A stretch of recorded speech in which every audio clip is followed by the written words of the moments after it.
Good evening, friends, and welcome to the latest talks organized by the Bombay Jesuits media team. And today's talk we are having on the topic COVID-19 facts from science, medicine, and psychology. And we are extremely privileged to have Dr. Roy Pereira, SJ, who was associated with St. Xavier's College, was a vice principal of St. Xavier's College, who holds a doctorate in the interdisciplinary area of chemistry, neuroscience, and philosophy. And at present, he holds the Anna and Donald Waite Endowed Professor Chair at the Creighton University, USA.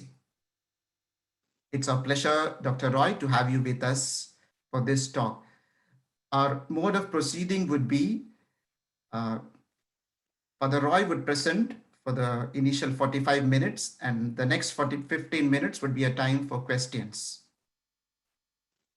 I would encourage that you write your questions on the chat, which could be sent to Dr. Roy directly so that he would answer at the last 15 minutes. And that would help us also to save time.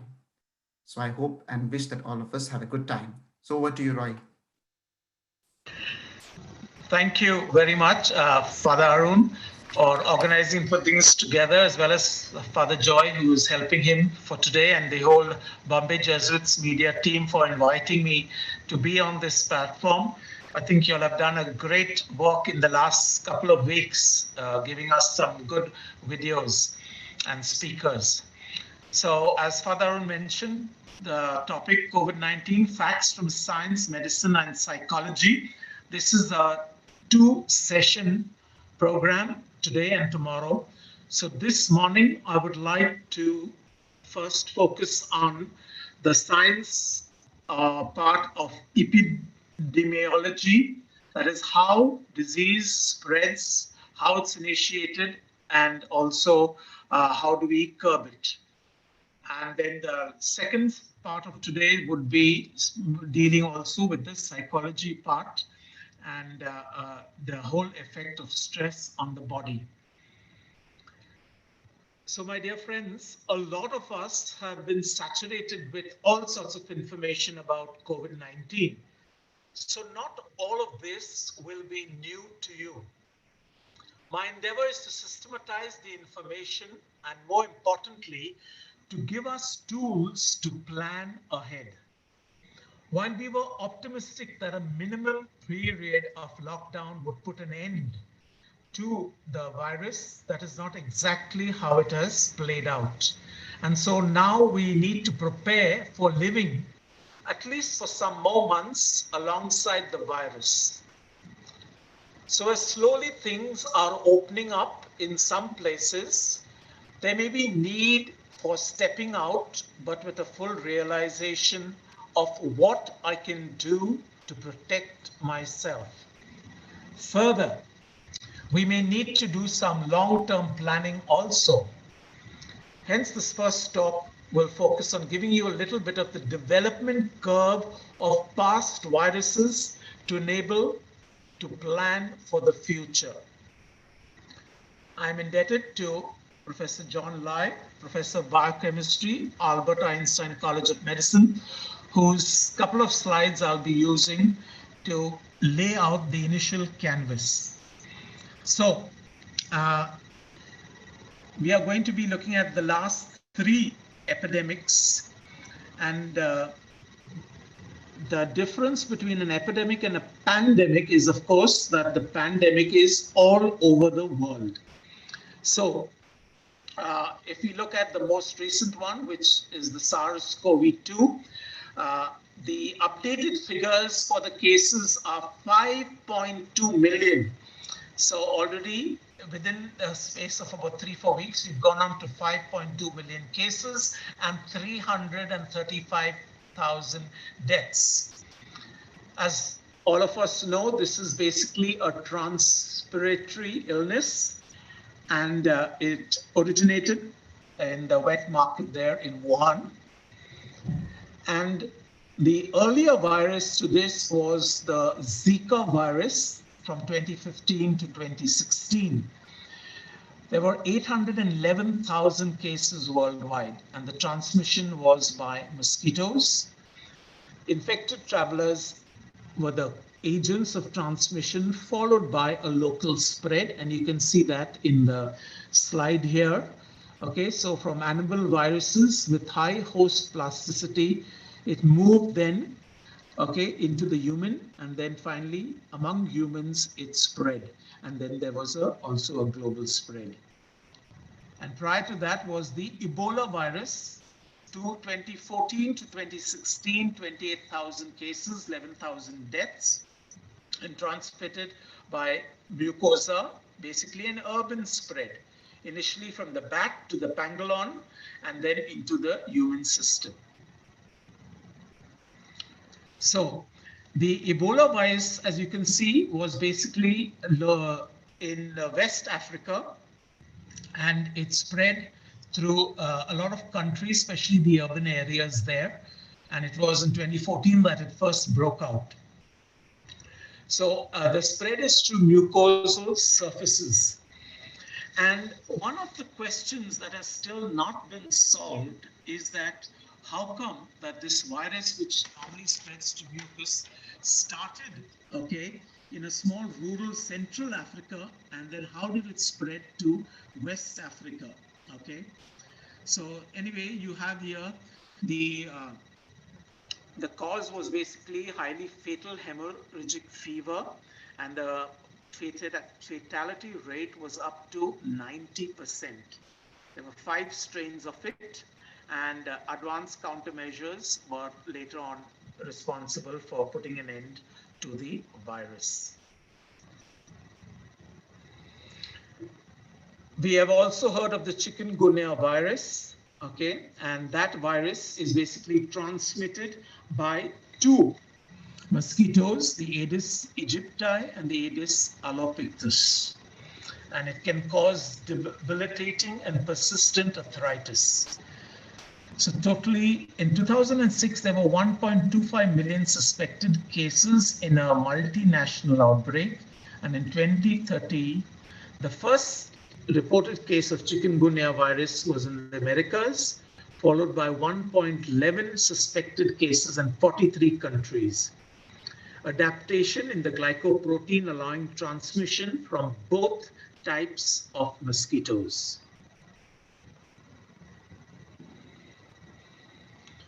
So, how does the SARS-CoV-2 infect the cells? As you see, and now we have become very familiar with this design.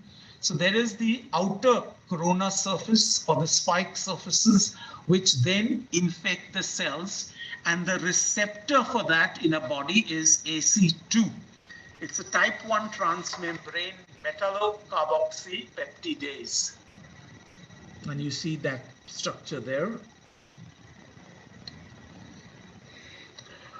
So what is the treatments that are possibly going to take place? So all of us have heard of the term antibodies. And so blood is recovered from patients, okay, and then you isolate the plasma, and then you inject it from recovered patients, and then you inject it to treat sick patients, okay. Dr. Liza and Pirovsky is also working on this antibody therapy trail, and she is also in the same institute as Professor John Alai. So you first take the blood sample from the recovered patient, okay, the immune cells in the blood, or the B cells, and these cells are then sorted out, okay, for binding to the virus. And then you recover genetic information that encodes the antibody. And then you produce antibody in cells. The advantage of this is, of course, human antibodies have a great safety profile because it is not an external chemical that you're injecting into the body. And also the second advantage is insight into the human immune response, and it gives us a template for vaccine design. As all of us know, there is this race to produce the vaccine. And President Trump is hopeful that by the end of the year, the vaccine would be produced? Well, all of us will hope for that miracle, but more practically speaking, it looks like that the vaccine will only probably be ready maybe by the middle of next year, according to a lot of experts.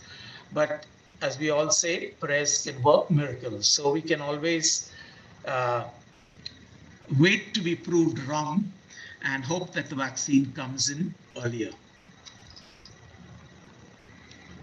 Okay, these next couple of slides are from Dr. Raymond Forslund, the VP and head of CMC, that is Chemistry, Manufacturing and Controls.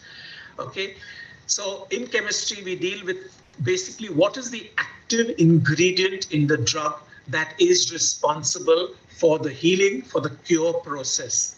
Okay, and why is it important? Because it ensures that the product is safe, effective, and consistent between batches. Okay, and therefore it's very important in all drug manufacture to label the batch. So the safety, effectiveness, and consistency is ensured through the chemistry, to understanding and knowledge of the process of manufacturing and through consistent testing. Now, in the production of a vaccine, there is various time phases. Okay, so here you see that in a normal process, the first phase, 20 to 100 subjects would be taken to find that out. And then, of course, you have the phase 2 where 100 to 500 subjects are tested. And phase 3, you have 500 plus subjects. Then it is submitted for the NDA review. And as you see in the diagram, this whole process takes a lot of time. And under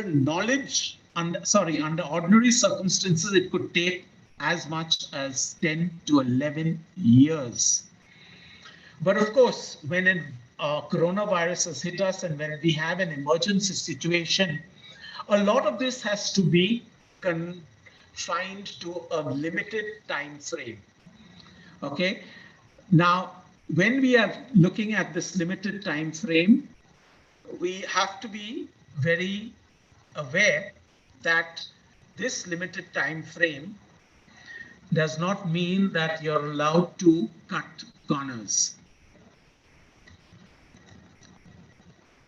Okay, I'm just going to see that slide change.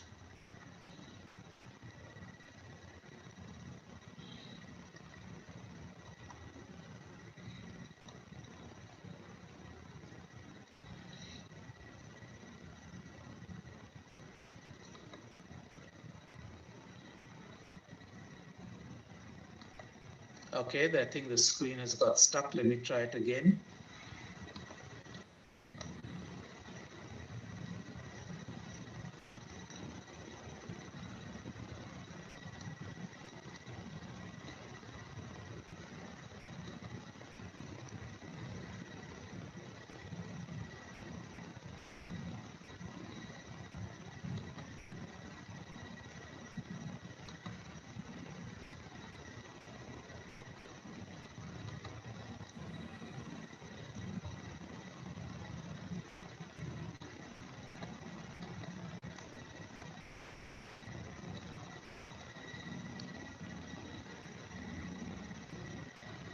Okay, so we were here at this screen. So, as you see, all vaccines are considered biologics, okay? And there is a timeline, as I just spoke about, to discover this.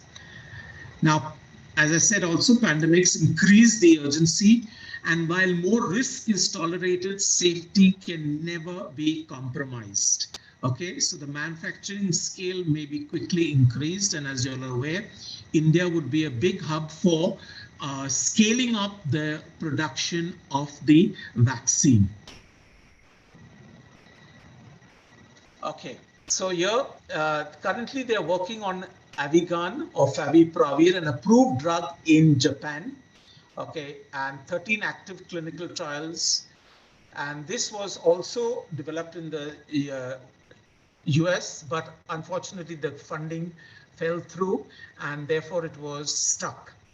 So while the drug is available in Japan in limited amounts, okay, for the rest of the world for testing to be done, you can imagine the amount of drug needed would be 3 to 5 metric tons. So therefore, that is a major challenge for so much material to be produced so quickly.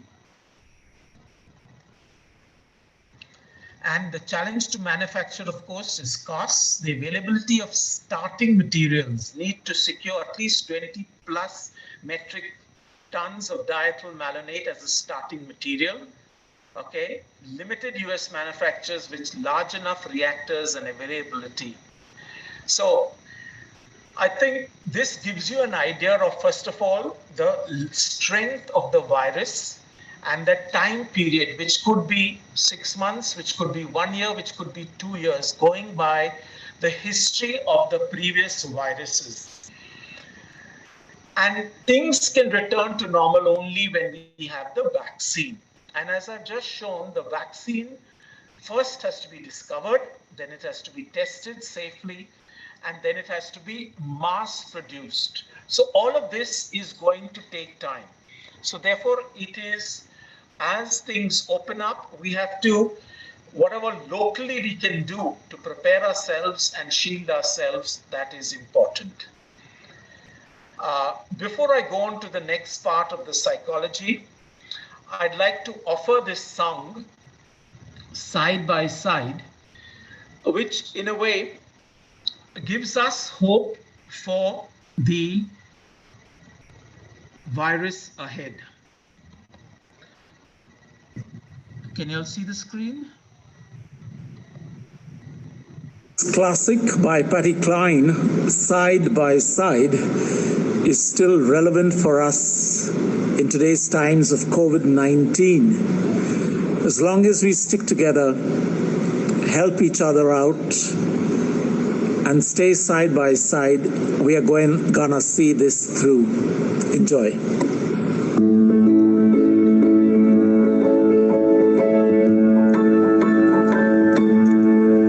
Oh, we ain't got a battle of money. Maybe we don't land funny, but we're traveling along, singing this song, side by side.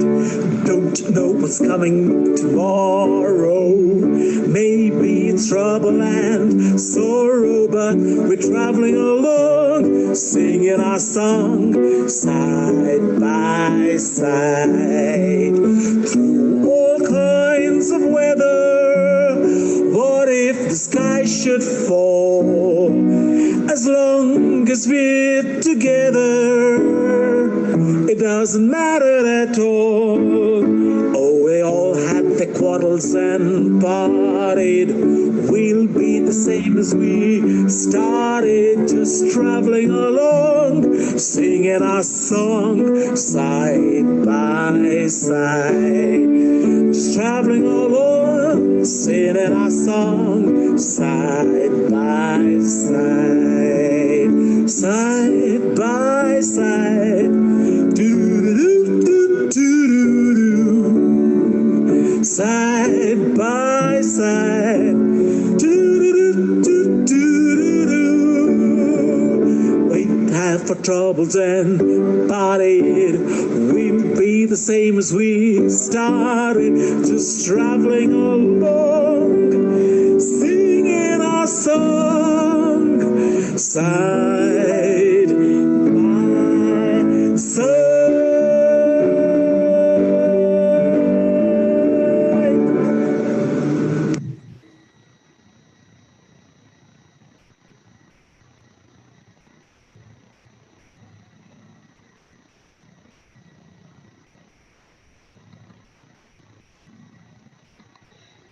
Okay.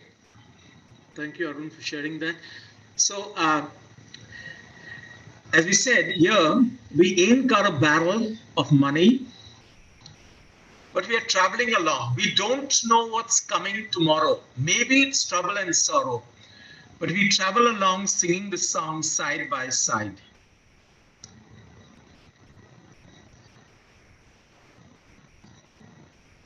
through all kinds of weather. What if the sky should fall? As long as we are together, does not matter at all. When we've all had their quarrels and parted, we'll be the same as we started, just to travel along, singing a song side by side.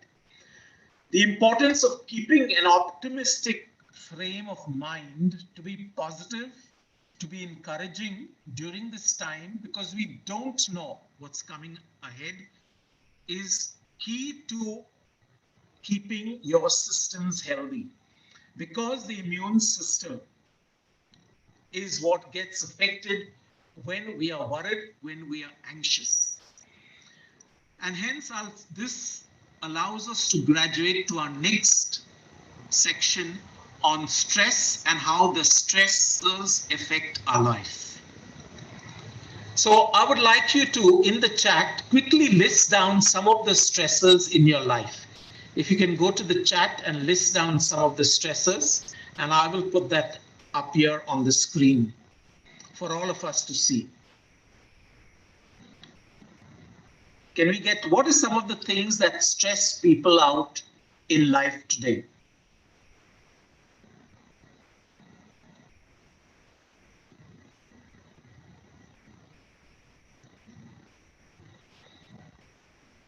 Okay, very good. So we have fear of the future, school stress, finances, loss of employment,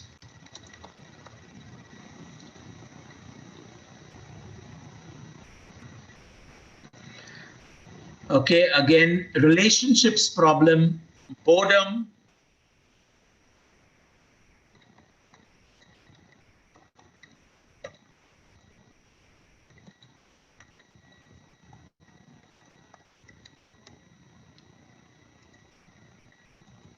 so boredom also can be stressful, meeting deadlines,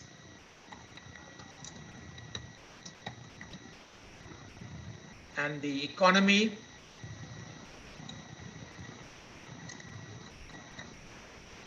uncertainty, okay, extra housework, okay, and then the need to multitask,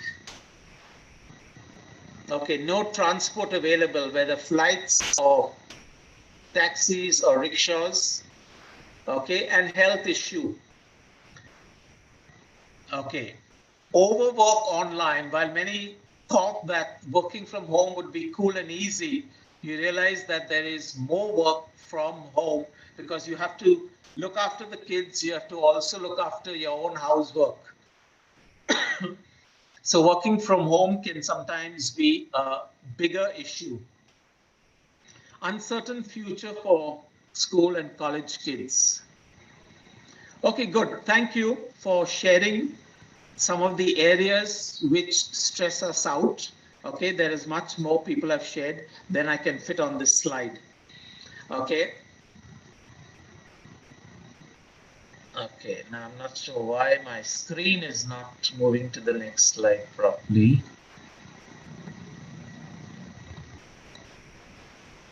Okay, so here you see this poor guy and the stress that he is working on.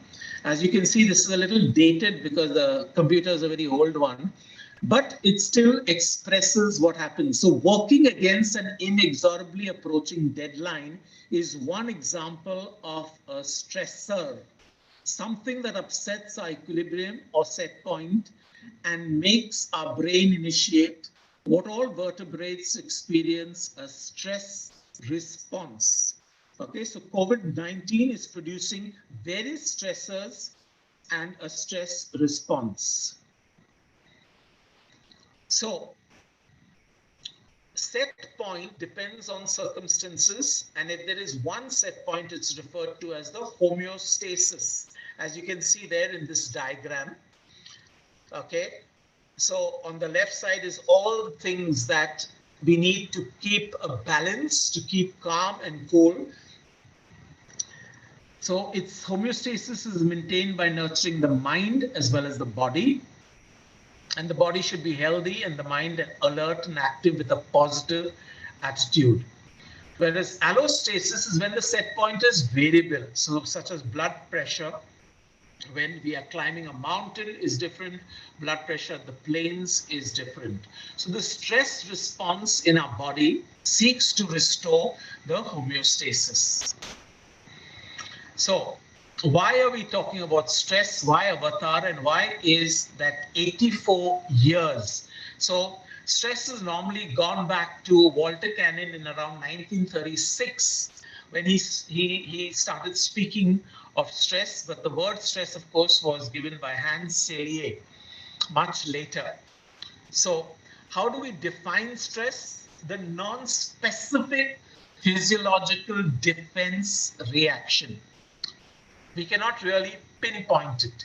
Okay, and it affects three various areas in the body: the adrenocortical centers, the thymus, and the lymphus glands.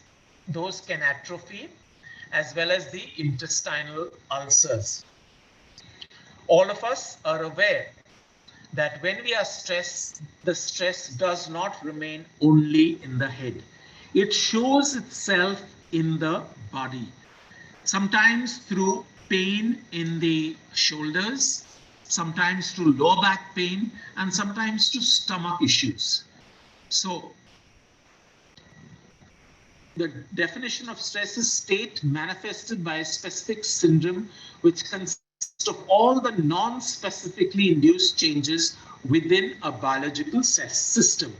And because there was always this non-specificity of stress, initially science sort of relegated that area to psychology. Oh, we cannot pinpoint exactly what it is, so we do not bring it into science. The origins, of course, is the fight and flight response. I think all of us have heard that. Our ancestors, when they went out into the jungles to get some food, if they saw a tiger in front of them, then there was two responses. They could either stay there and fight the tiger, or they could try and run as fast away from the tiger. So that was the flight response. But when this response took place, the whole body got prepared for either of these two responses. So a lot of chemicals were released into the body, and during this time you got extra energy and extra force to be able to tackle this stressor that has come into your life. There is a reported incident of a lady whose child went under the wheels of a truck. And as soon as that happened, it was a stationary truck. She used. Roy, can you speak a little louder? I think No, the no, no. mic here. Okay, sure. So this lady uh, pushed her elbows into the truck and lifted the truck and rescued the child. And when people came and asked her, "How do you do this?" she said, "I don't know." And they asked her to try it again, and she couldn't. So during stress, the body releases a lot of chemicals which help us to face the stress that we are experiencing. So as I said, it was rejected by physiologists, but adopted by military and industrial settings around the First World War, Second World War. Those involved in psychosomatic medicine and practitioners of alternate medicine. Then in 1970s, stress once again receives the attention of the scientific community.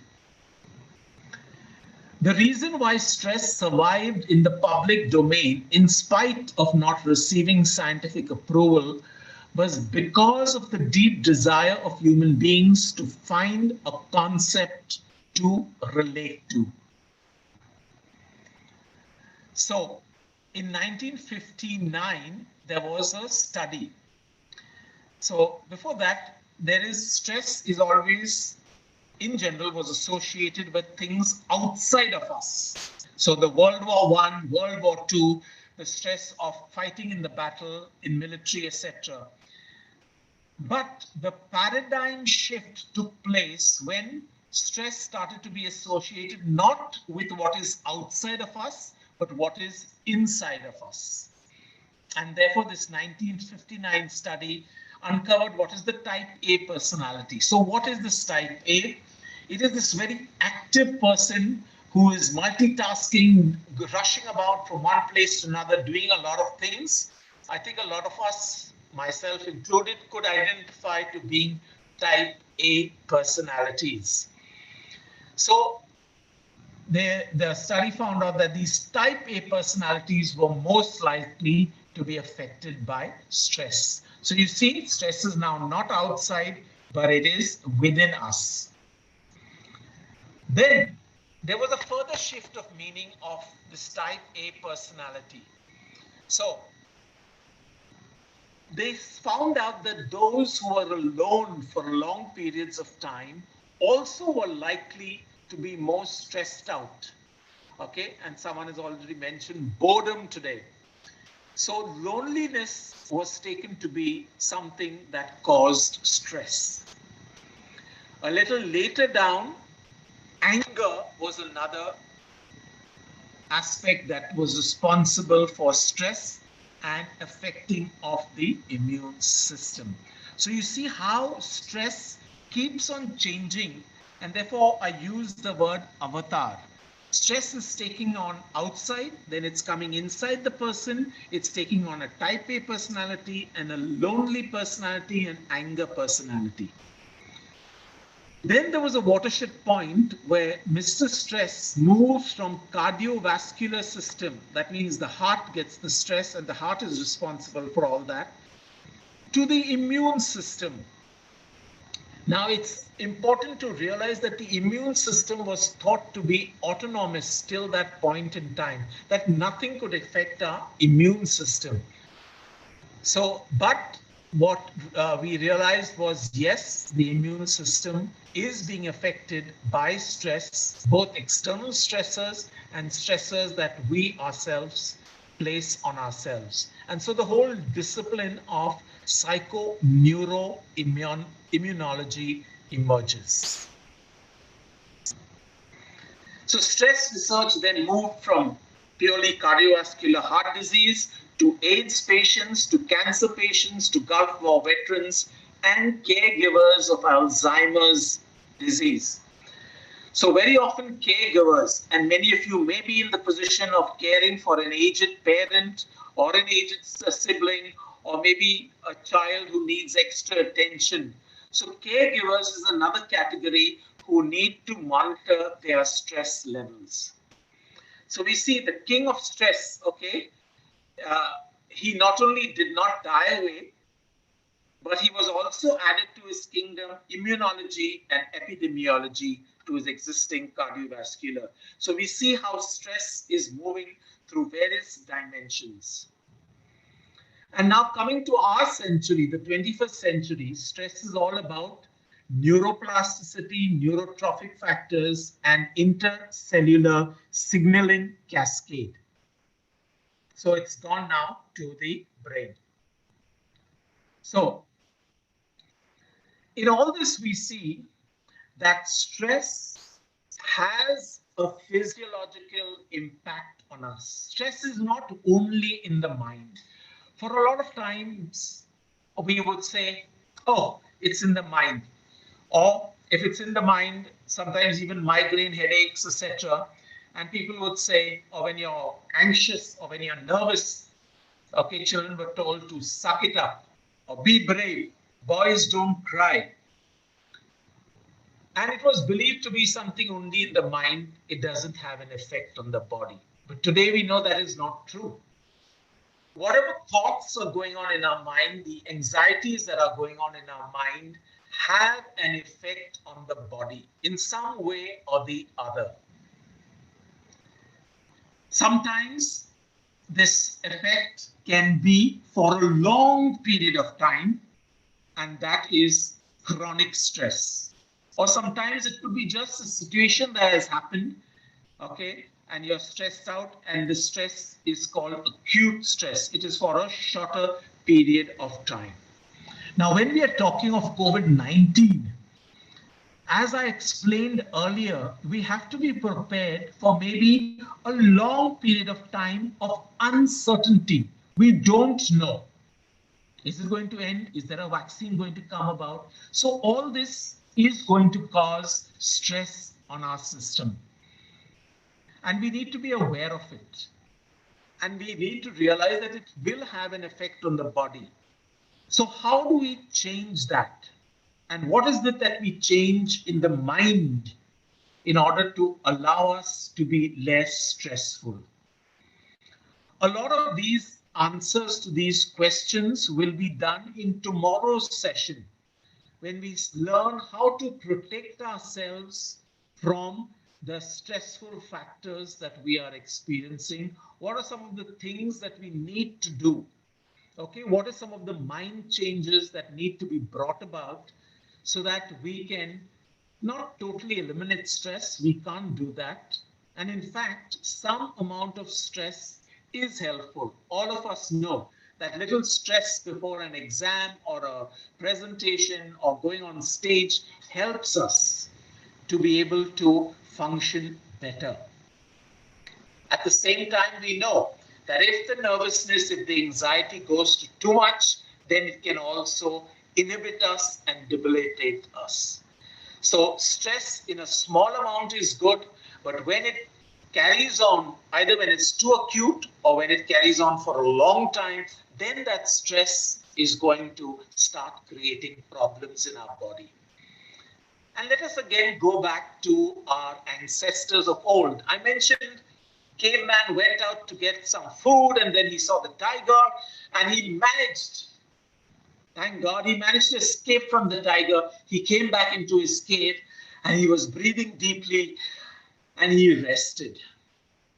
And then all the chemicals that were released in the body during that time slowly were able to get washed out. So all the cortisol that was formed was able to get washed out because he didn't have to go out to hunt for maybe another 2 weeks. So there was a downtime, and whatever stress chemicals were released were able to be cleansed by the body. The body had a time for recuperation, for getting back to normal.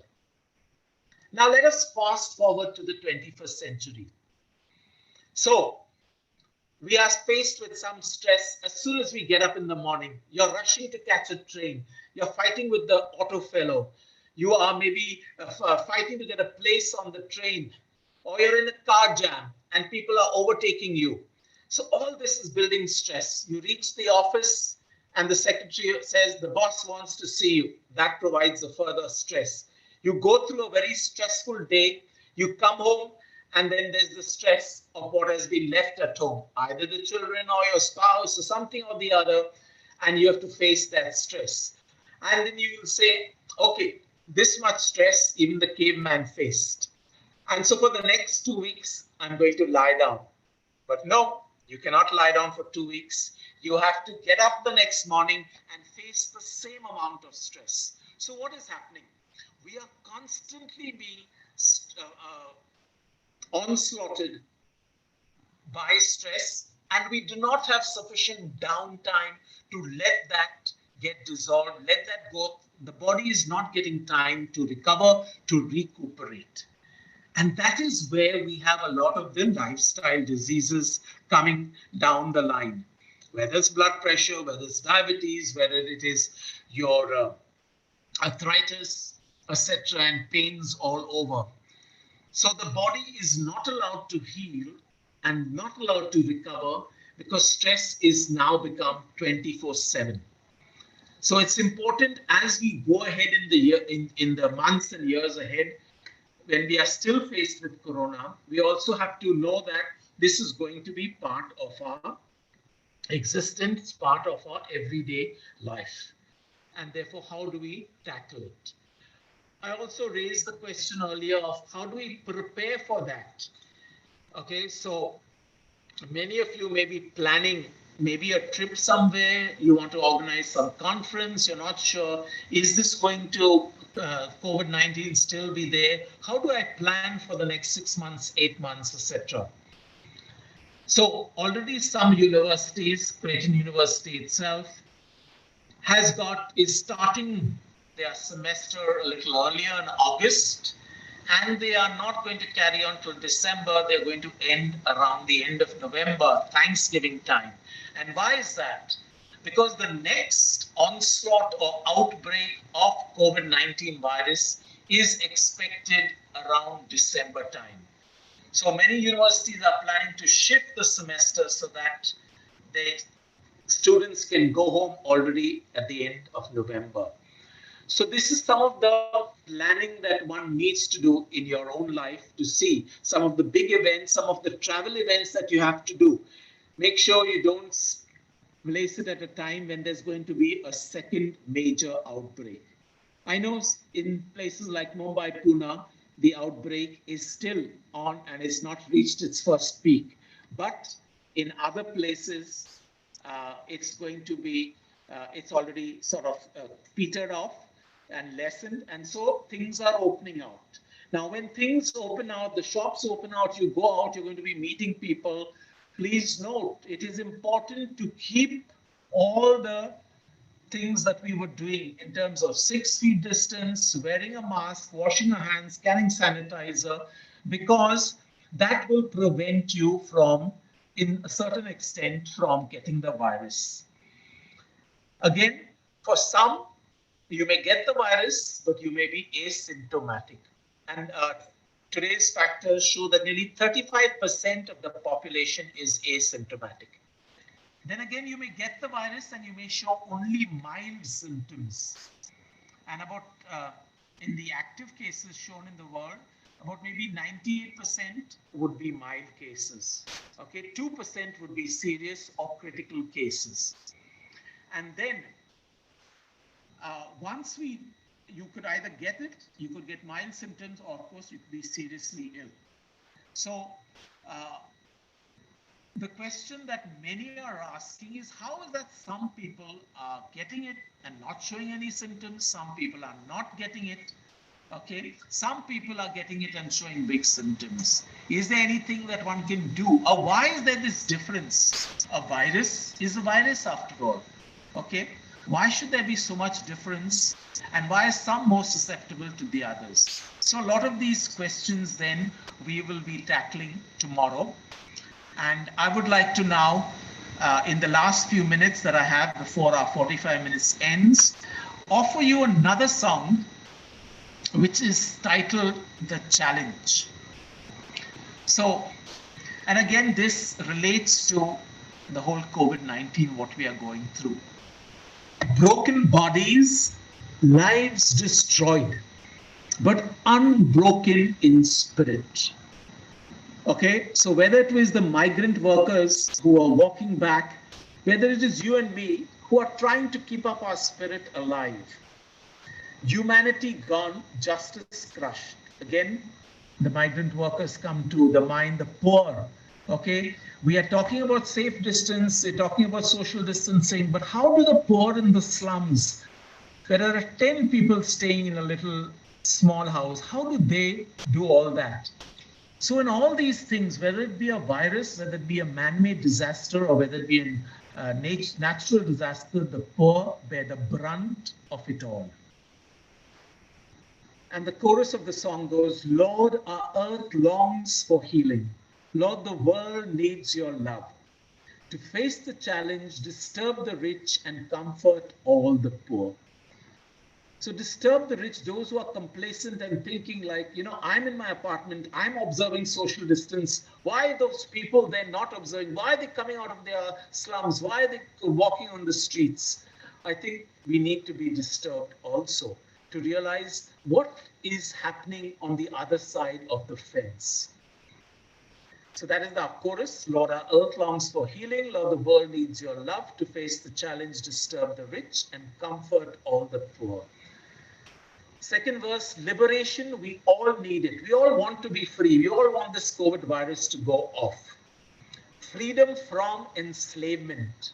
We are enslaved by this virus. We are locked up. But we are also enslaved by a lot of other things. We are enslaved by our own frustrations, our own anger, our own unfairness of the situation.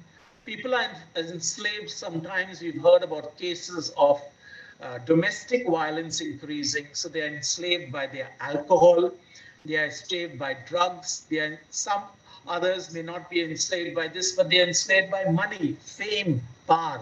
And all this enslavement, we ask for freedom. Then freedom for the kingdom of God. So when we ask for freedom from something, the freedom has to always be directed towards for something. Okay, so this freedom for living a fulfilling life, a life that is meaningful, a life that is lived in caring for others. And I must say, what has touched me has been the outpouring of generosity from a lot of people, from all of you.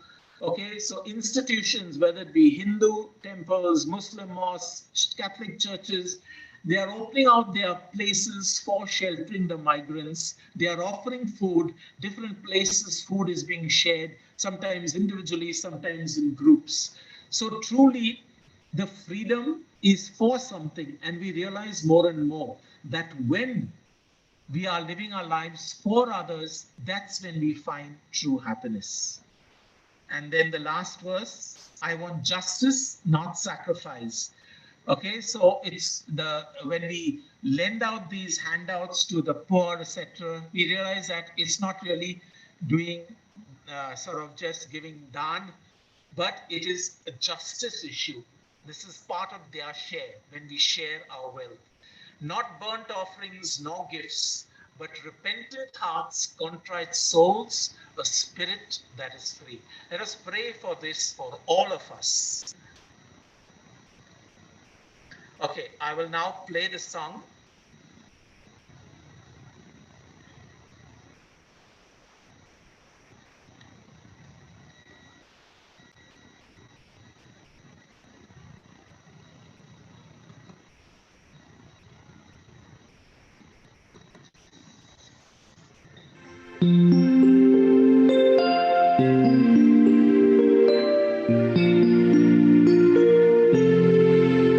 Broken bodies, lives destroyed, but unbroken in spirit.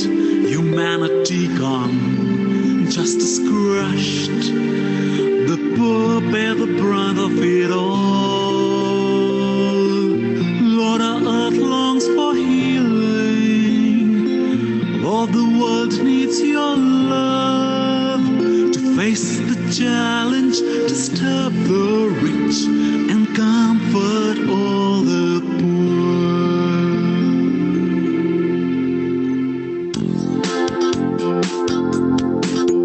Broken bodies, lives destroyed, but unbroken in spirit. Humanity gone, justice crushed. The poor bear the brunt of it all. Lord, our earth longs for healing. Lord, the world needs your love to face the challenge, disturb the rich, and comfort all the poor. Liberation, the world needs it. We all need to be freed. Freedom from enslavement, freedom for the kingdom of God. Lord, our earth longs for healing. Lord, the world needs your love to face the challenge, disturb the rich, and comfort all the poor. I want justice, not sacrifice, not burnt offerings, nor gifts, repentant hearts, contrite souls, a spirit that is free. Lord, our earth longs for healing. Lord, the world needs your love to face the challenge, disturb the rich, and comfort all the Lord, our earth longs for healing. Lord, the world needs your love to face the challenge, disturb the rich, and comfort challenge, disturb the rich, and comfort all the poor.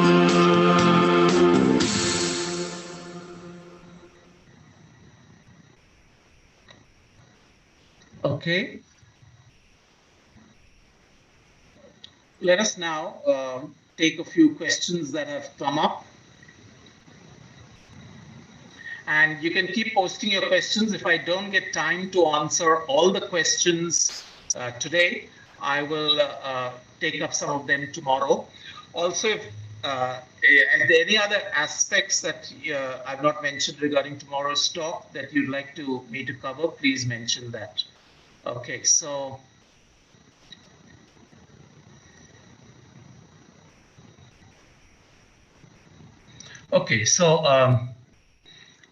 the question asked is, what are the recent updates on the vaccine prepared by Japan? And what is the response of patients? So see, there are a couple of treatments being tried all over. As you know, the famous one, the chloroquine, the malarial drug, is being tried. The Japanese vaccine was approved for some other thing, and they're trying that for now COVID-19. Now, all of us know that thousands of people are getting healed, and in different places, different things are being tried. But in order to make that a solid scientific data, there are a lot of trials that have to go through. And so that is taking place. Another common drug that is being tried is remdesivir. Now, remdesivir was used for HIV patients, and it is also being tried to some amount of success also for COVID-19. So this is all still in the making, and lots of testing, as I said, has to be done regarding the curative aspect.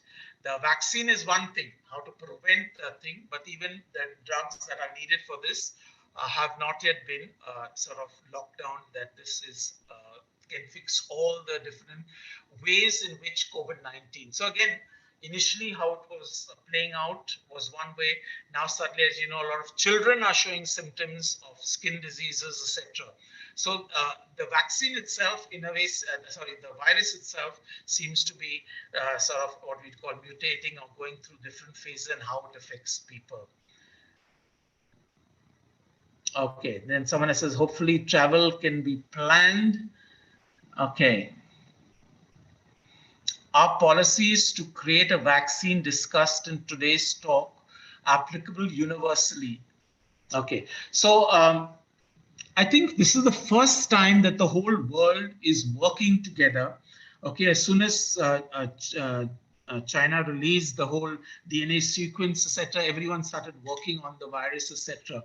So that is being done all over the world. Regarding policies of how this plays out, as you know, each country is independent and these would be played out differently. As you know, even within a country, there's always conflict about even a simple thing like a vaccine. Some people say, no, the vaccine, I'm not going to take a vaccine, I'm not going to do this, I'm not going to do that.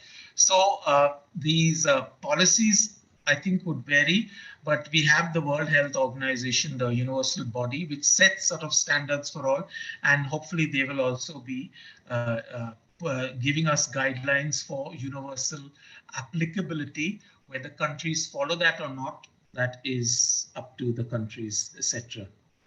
Okay.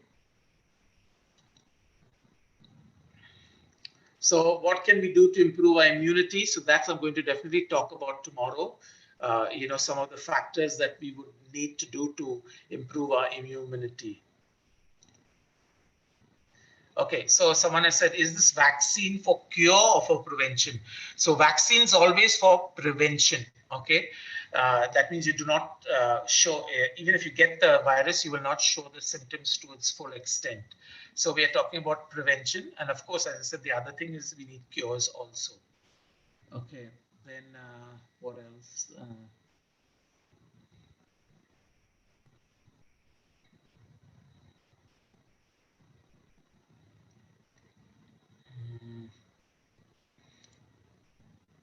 Okay, this is a good question. Once a person gets COVID and heals, are there chances of getting again? So just in the last 2 days or something, I heard that there are now sufficient. So initially, in general, when you get an illness, the body develops antibodies, okay, and that prevents you from getting the illness again. How long do those antibodies last? Sometimes 4 years, 5 years, sometimes even 20 years. But with COVID, people were not sure.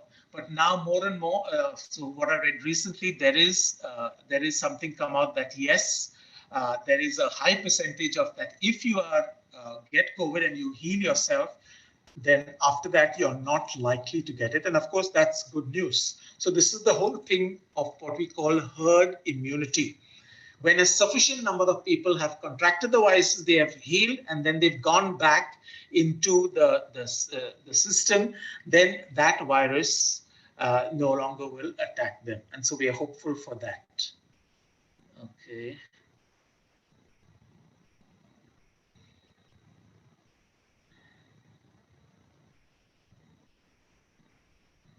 Okay, how to be positive during the pandemic, that also we'll tackle tomorrow. Now, there's one more question about Bangladesh claims they have a drug which is a copy of the US drug. Is this possible? Now, a lot of nations develop what is called generic drugs, and India, Bangladesh, and all are in the forefront of that. So sometimes a drug which is manufactured and very expensive in a first world country, that license is given to another country to produce that at the mass level and allowed to be sold only in that country. Now, thanks to this, and again, the whole question is about the product or the process patent. But a lot of countries have been fighting that you cannot restrict the drug to only a rich country and only those who can pay for it. And I think many countries, India especially, has been in the forefront of creating generic drugs which have been upscaled and prepared at a large level and cheaply available, so especially with regard to HIV, and therefore a lot of drugs from India are exported to Africa to prevent the HIV virus and to allow healing for a lot of peoples. But again, as many know, this is a big debatable issue. So possibly Bangladesh is preparing that drug. I'm not sure about that. Then the other question, I think maybe this is the last question we'll take up, is it proved that stress has physical, what's this question, that stress, or is it still speculation? I think, again, if you look at evidence-based medicine and how this is played out, there would still be some cynics who are what we call totally physicalist and say that, you know, what is happening in the mind is not there. But I think the large number of the medical community would hold that stress does have an effect. And the proof sometimes comes more now in this latest field of neuroscience, where when you're looking at images of the brain, and there you can see a clear picture of how the neurons which have undergone stress are different from those which are not stressful. So if that is taken as a proof, so that could be one of the proofs that could be given in terms of how stress is played out. Okay.